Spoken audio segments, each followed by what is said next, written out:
Olá, meus alunos, mais uma vez, mais uma aula aí. Agora, nessa aula, eu venho trazer aí alguns exemplos, né, que irão ajudar o estudo do princípio fundamental da contagem. Eu deixo esse exemplo aí, esses exemplos, na verdade, frente às aulas que foram dadas, né, que a gente apresentou. Então, esses exemplos servirão para que você tenha mais base para a resolução de futuros exercícios que surjam ou algo desse tipo.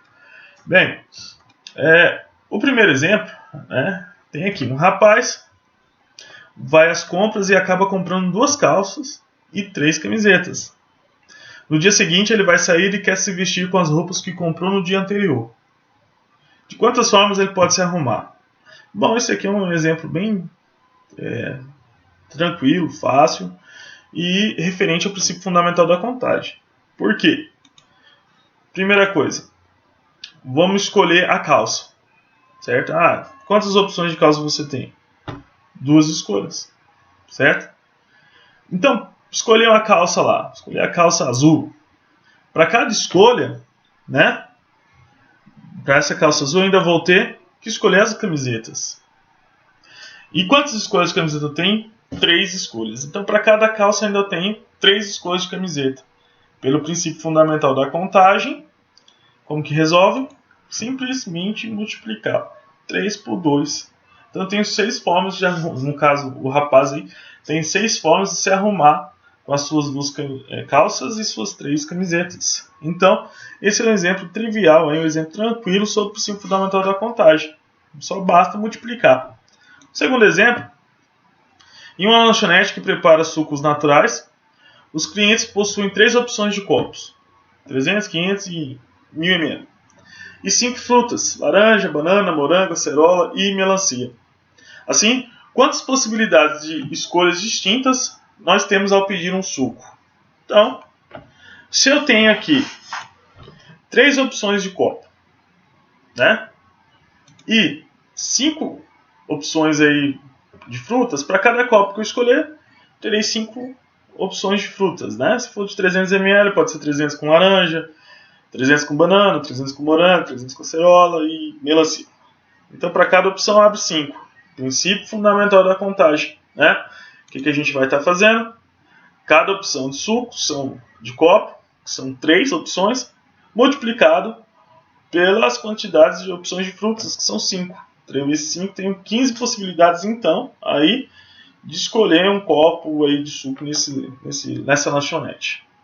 Então, esses 2 exemplos aí retratam, exemplos tranquilos, e ajudam na resolução das listas de exercícios, o princípio fundamental da contagem. Vamos para o próximo. Em uma família com 5 pessoas, somente 2 delas podem dirigir. Assim, de quantos modos elas podem se organizar em um carro com 5 lugares? Eu trago aqui para vocês a imagem de um carro aqui de 5 lugares, né?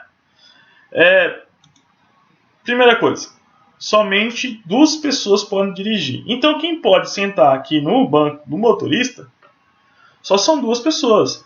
Para este banco, eu só tenho 2 escolhas, né? Então, colocando aqui, para o banco do motorista, 2 escolhas. Porque são só 2 pessoas que podem dirigir. Suponha o A vai dirigir, né? Quem agora pode vir aqui ao meu lado, ao lado do A? Quem pode vir aqui no banco do passageiro no carona direito aqui? Enfim, se você escolheu já o motorista que ficou ali sentado ali, certo? Que dessas 2 pessoas que podem dirigir, né? Então agora restam 4 pessoas que podem sentar no banco de carona, né? Que são porque pegou um que pode dirigir, eram 5 pessoas, tirou um que pode dirigir, sobraram 4 pessoas. Então, após escolher o motorista, restam 4 pessoas para sentar no banco dianteiro do passageiro, né? Então, para o banco do passageiro, eu já tenho mais opções. Eu tenho 4 opções aqui. Bom, escolhemos a pessoa agora para sentar aqui. Lá atrás agora, vai sobrar 3 aqui para o carona traseiro, né? Porque já sentou um pro motorista que podia dirigir, um pro carona aqui. Agora eu tenho 3 pessoas que podem sentar aqui no canto esquerdo. Escolhi o fulano. 2 pessoas pro banco do meio, ciclano. uma pessoa para o banco aí que restava. Portanto, pelo princípio fundamental da contagem, é só multiplicar. O que é que eu tenho? 2 vezes 4 vezes 3 vezes 2 vezes 1, resultando em 48 possibilidades dessa família se organizar nesse carro. Enfim, este exemplo eu acho bem legal, né? Retrata bem a aplicação do princípio fundamental da contagem e o cuidado que a gente tem com certos exercícios. Nem sempre é só sair multiplicando, 5 vezes 5 e tal. A gente às vezes tem que perceber o que pode acontecer para cada posição, para cada assento nesse caso, quantas opções você tem. Às vezes existe algumas condições como essa, que só 2 pessoas podiam dirigir. Então isso tem que ser observado, que muda às vezes os elementos da multiplicação, né? Então, esses 3 exemplos eu trago aí para vocês do princípio fundamental da contagem. O próximo exemplo, esses princípios aditivos são mais tranquilos, né? O princípio aditivo aqui vem retratar uma lanchonete que possui 2 tipos de bebida, sucos e refrigerantes. Uma pessoa pode escolher entre 5 sabores de suco ou então escolher entre 3 sabores de refrigerante. De quantas maneiras a pessoa pode escolher a bebida? Gente, uma coisa muito legal aqui do princípio aditivo é sempre você dar ênfase a esse conectivo ou, tá, gente? Ele diz muita coisa, esse ou aqui é aditivo. Então, ou eu escolho 5 sabores de suco, um dos 5, na verdade, né? Porque ele quer escolher uma bebida só, não é isso? Então, ou eu escolho entre 5 sabores de suco ou 3 sabores de refrigerante. Ou seja, eu tenho 5 opções mais 3 de refrigerante. 5 mais 3, 8. No princípio aditivo, sempre caracterizado pelo conectivo ou, você soma as opções que você tem, né? Porque você só pode escolher uma desse seu cardápio de 8. Aí. 5 refrigerantes e 8 suco. Então, no princípio aditivo, basta somar, é um princípio mais tranquilo, né? Isso aqui é o que a gente se depara geralmente no dia a dia também. Então, quando você notar o ou, né, essa característica aí, que desse RAL você escolhe um elemento, você tem um princípio aditivo, tá bom? Outro princípio aqui também, ainda tem um princípio aditivo, outro exemplo, suponha que existam cinemas e teatros em sua cidade, e que tenha entrado em cartaz 3 filmes e 2 peças de teatro diferentes para passarem no próximo sábado. Beleza. Porém, nesse dia também haverá um show e que você tenha dinheiro para assistir apenas um desses que foram descritos anteriormente. Quantos são os programas que você pode fazer no sábado? Primeiro, eu posso assistir 3 filmes, 2 peças ou um show. Né? Eu não posso assistir filme e a peça, ou o filme e o show, porque ele está me dando aí que eu só posso escolher um evento e o que mais aqui, ó. E eu tenho dinheiro apenas para assistir um desses eventos aí. Né? Então eu vou ter que assistir filme, ou peça de cinema, ou um show. Muita gente vê, professor, tem um E aqui, ó. Mas você tem que analisar a interpretação do problema agora, né? Filmes, o que eu vou assistir? Eu posso assistir filme e peça? Não. Ou eu assisto um filme, ou eu assisto a peça, ou eu assisto o show. E eu vou escolher um destes aí, certo? Então, princípio aditivo. Tenho 3 filmes, 2 peças e um show que eu posso escolher. Então, tenho 6 programas diferentes aí para estar escolhendo para esse final de semana, né? Para esse sábado aí, para curtir o sábado. Esse é o princípio aditivo. Então, mais exemplos aí, né? Todo esse RAL aí do princípio fundamental da contagem. Considere os algarismos aqui, ó. 1, 2, 3, 4, 5 e 9. Quantos números pares com 3 algarismos distintos podemos obter?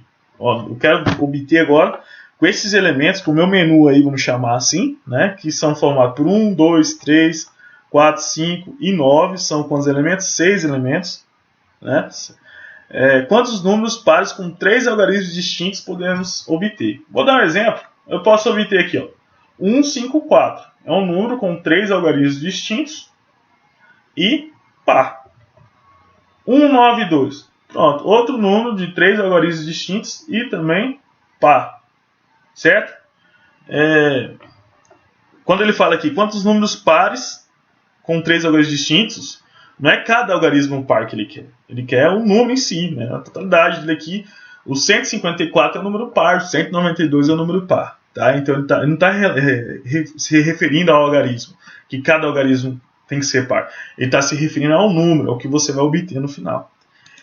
Exemplos como esses abaixo não serão aceitos. Primeiro, este número aqui, ó, onde está o mouse, ele é par. Contudo, tem elementos repetidos. Ele quer que eu forme números de 3 algarismos distintos. Aqui eu tenho 2 algarismos idênticos. 193. Todos os algarismos distintos, contudo, não é um número par. Então, está fora aí da escolha. Então, de preto seria exemplos que são aceitáveis e vermelhos que não estão fora aí das nossas escolhas. Diante disso, vamos fazer aqui, ó, escolhas para cada algarismo. Ó, primeira coisa, eu vou começar a pensar no último algarismo. Por que? Lá na unidade. Porque é ele que vai definir se o número é par ou ímpar. Né? Não importa os elementos que estão à esquerda. Aí. O que vai importar é o último, o algarismo da unidade. Porque se for 1, 3 ou 5 ou 9, vai ser ímpar. Se for 2 ou 4, é par. Então, quantas opções eu tenho para esses números aqui? Né? Quantas opções eu tenho para que meu número todo vire um número par? Eu tenho apenas 2 opções. Beleza. Desses números, escolhi um. Escolhi, por exemplo, lá o 4. Para o algarismo aqui, ó, segundo algarismo, o algarismo meio, que seria o das dezenas, eu tenho quantas opções agora? Se no caso eu tivesse escolhido o 4, me restariam aqui, ó, olhando o mouse, tirei o 4, me restariam 5, né? Então, teria 5. Aí agora aqui, para o último, o restante, aí 4, porque você já escolheu 2 aqui. Então, do seu menu de 6, retirou 2, sobraram 4 escolhas. Portanto, pelo princípio fundamental da contagem, 4 vezes 5 vezes 2, você tem então 40 números que você pode se formar aí, né? Atendendo a essas exigências. Só para reforçar também, se por acaso ele tivesse falado, os números não precisam ser distintos, aí mudava um pouco a lógica, né? Porque aqui já poderia ser 6, e aqui também onde está o mouse também poderia ser 6. Porque não precisava ser números distintos, podia ser números iguais. 4, poderia ser 4, 4, 4, 2, 2, 2, né? Desde que fossem, no caso, aí pares, né? Podia ser 3, 3, 2. Aí já mudaria, aí seria 2 vezes 6 vezes 6. Tá bom, gente? E, por fim, um exemplo que muitos alunos com dúvidas, às vezes, de quais maneiras podemos distribuir 6 brinquedos distintos para 2 crianças? Às vezes as pessoas fazem uma confusão aqui, né? Então, tenho 6 brinquedos para 2 crianças. Às vezes as pessoas falam assim, a primeira criança pega os 6 brinquedos, a segunda criança pega 5 brinquedos. 6 vezes 5 e pronto. Não. Aqui você tem que tomar cuidado, é o seguinte fato. Ó, desenho as crianças aqui, meio esquisitinhas, mas eu posso, dentro desse problema, fazer isso. Dar 6 brinquedos só para uma criança e deixar a outra sem nenhuma. Então, quando você faz, por exemplo, 6 vezes 5, você está falando que você vai dar 1 para este, né, das escolhas que você tem. Por exemplo, lá de 6 brinquedos distintos que você tem, quando você faz 6 vezes 5, você está falando assim, que esse primeiro menino vai ganhar um presente, e ele tem 6 escolhas. E o outro vai ganhar outro presente, que seriam os que restantes. Aqui não é esse caso. Eu quero saber de quantas formas eu posso distribuir 6 brinquedos. Esse aqui pode ficar com 3. Esse também pode ficar com 3. Esse pode ficar com 2. E esse com 4. Ou esse com nenhum e o outro com todos. Ou vice-versa. Enfim, entendeu? Aqui não é que cada criança vai ficar com um brinquedo. Aqui elas podem ficar com nenhum ou com no máximo 6 brinquedos. Então a forma mais fácil de você pensar esse exercício é você pensar como se fosse o brinquedo, né? Como o brinquedo escolher essa criança. Vou te dar um exemplo aqui mais tranquilo, coisa sinistra, né? Tenho aqui os meus 6 brinquedos. O primeiro brinquedo, eu posso ter 2 escolhas com ele. Ou dar para a criança da direita aqui, no caso, ou para a criança do outro lado. Para o outro brinquedo, mesma coisa, tenho mais 2 escolhas. Ou para uma criança ou para outra. E assim sucessivamente, tá vendo? Então eu vou pegar o brinquedo e para cada criança. Cada brinquedo tem quantas escolhas, se a gente estivesse pensando? Para cada brinquedo tem quantas escolhas? Eu tenho a criança A ou a criança B. 2 escolhas. Para o outro brinquedo, quantas crianças eu tenho? Quantas escolhas eu tenho também? Criança A ou criança B. Daí, pelo princípio fundamental da contagem, vai ficar 2 vezes 2 vezes 2, 2 elevado a 6, que serão 64 maneiras. Então, tem esse exemplo aí que o pessoal fica um pouco perdido, tá, gente? Mas vai dentro desse contexto, tá? Às vezes você tem que parar, analisar, interpretar a situação para você ver o que está querendo pedindo ali, né? Então, não vai ser esse 6 vezes 5 seria 30, né? Porque, igual eu falei, seria 6 vezes 5 se falasse, tenho 6 brinquedos distintos e quero dar um brinquedo para cada criança. De quantas formas eu posso distribuir um brinquedo para cada criança? Aí a criança poderia escolher entre 6, vezes a outra que poderia escolher entre 5. Mas não, o que eu quero saber é quantas eu posso distribuir esses 6 brinquedos. Não necessariamente que cada um vai ter um brinquedo ou 6 brinquedos. Tá, gente? Então é isso a aula de hoje. Eu agradeço a atenção e espero que tenha facilitado vocês aí dentro desse conteúdo do princípio fundamental da contagem. Qualquer coisa, tem mais vídeos aí que podem também estar auxiliando. Obrigado.